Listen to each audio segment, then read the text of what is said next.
Phone tapping కేసులో విచారణలో భాగంగా మాజీ ముఖ్యమంత్రి కేసీఆర్కి నోటీసు జారీ చేయడం పట్ల సిట్ విచారణను బీఆర్ఎస్ రాష్ట్ర నాయకుడు ర్యాకల శేఖర్ గౌడ్ తీవ్రంగా ఖండించారు.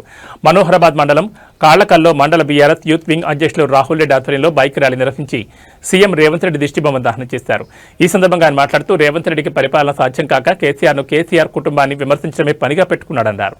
రేవంత్ రెడ్డి 2 ఏళ్ల పాలనలో తెలంగాణ ప్రజలు అనేక ఇబ్బందులు ఎదుర్కొంటున్నారన్నారు. అనవసరమైన విచారణల పేరుతో కేసీఆర్ని ఇబ్బంది పెడితే రాష్ట్ర వ్యాప్తంగా ఆందోళన ఉధృతం చేస్తామని హెచ్చరించారు. ఈ కార్యక్రమంలో మాజీ మండలాధ్యక్షులు మహేశ్వర్, మాజీ గ్రామశాఖ అధ్యక్షులు ఇంద్రసేన యాదవ్, మాజీ ఉప సర్పంచ్ మహేందర్, వార్డు సభ్యులు వర్గాంటి రాజశేఖర రెడ్డి, గుజ్జల స్వామి, మాజీ ward member Venkat Yadav, senior నాయకులు మహమ్మద్ అజాం, శ్రీధర్ చారి, నరేందర్ గౌడ్, సెలవుద్దీన్, ఈశ్వరయ్య, భిక్షపతి, రాజు, ముజ్జా, దానయ్య, శ్యామ్ తదితరులు పాల్గొన్నారు.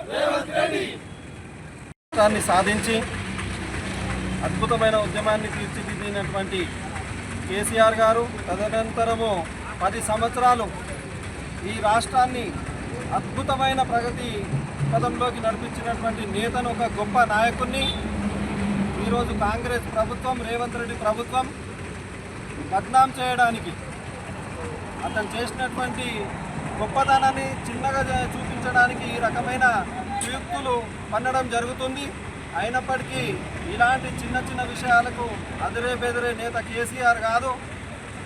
ఉద్యమంలో అనేక ఇబ్బందులు ఎదుర్కొని, ఆ రోజు ఉన్నటువంటి ఆంధ్ర నాయకుల నుంచి అనేక ఇబ్బందులు ఎదుర్కొని ఈ రాష్ట్రాన్ని సాధించడానికి ఏమాత్రం వెనుకడగలే. ఇక ముందు కూడా కేసీఆర్ ఇలాంటి విచారణలు ఎన్ని జరిగినా బెదిరే వ్యక్తి కాదు. తెలంగాణ సమాజం ఈ విషయాలను గుర్తిస్తుంది. ఖచ్చితంగా రేవంత్ రెడ్డి ప్రభుత్వానికి భవిష్యత్తులో తగిన గుణపాఠం తెలుపుతుందని తెలియదు. జై తెలంగాణ.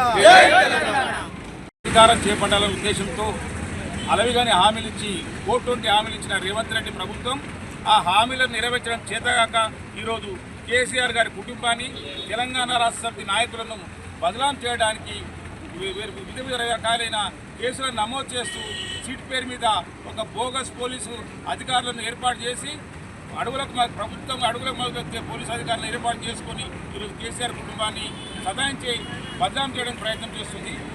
ఇంత మాత్రం తెలంగాణ సమాజం ఒప్పుకోదు. ఎందుకంటే తెలంగాణ రాష్ట్రాన్ని తన ప్రాణంగా పెట్టి తెలంగాణ రాష్ట్రాన్ని తీసుకొచ్చిన కేసీఆర్ గారికి ఇలాంటి ఇబ్బంది పెట్టిన తెలంగాణ సమాజం అంతా పక్కుమని చేసి ఈరోజు రాష్ట్రం అంతా ఏమవుతుందో, ఈరోజు రేవంత్ రెడ్డి అమెరికాలో ఉన్నా ఈరోజు తెలంగాణ రాష్ట్రంలో ఏం జరుగుతుందో చూస్తుంది. కాబట్టి ఇప్పటికైనా రేవంత్ రెడ్డి ప్రభుత్వం సిగ్గు తెచ్చుకొని బేషరతుగా ఈ సిట్ని ఎత్తివేసేసి, ఈ బోగస్ కేసులను ఎత్తివేసి తెలంగాణ రాష్ట్ర సమితి నాయకులను, కేసీఆర్ని, తర్వాత కేటీఆర్ గారిని, హరీష్ రావు గారిని బేషరతుగా కేసులు విడ్రా చేయాల్సినంతగా ఈ సందర్భంగా హెచ్చరిస్తూ, లేకపోతే రాబోయే మున్సిపల్ ఎన్నికల్లో ప్రజలు నీ కుక్కగా సాగు తెచ్చినట్టు నిన్ను అన్ని స్థానాలు ఓడించి ఈ తెలంగాణ పొలిమేర దాటిదాకా ఎప్పటి కొడతారని తెలియజేస్తూ, ఈ సందర్భంగా కాలకాల గ్రామంలో పెద్ద ఎత్తున ఏర్పాటు చేసి దిష్టిబోధన చేసిన ఇక్కడ స్థానిక కార్యకర్త అందరికీ కూడా ధన్యవాదాలు తెలియజేస్తున్నాం.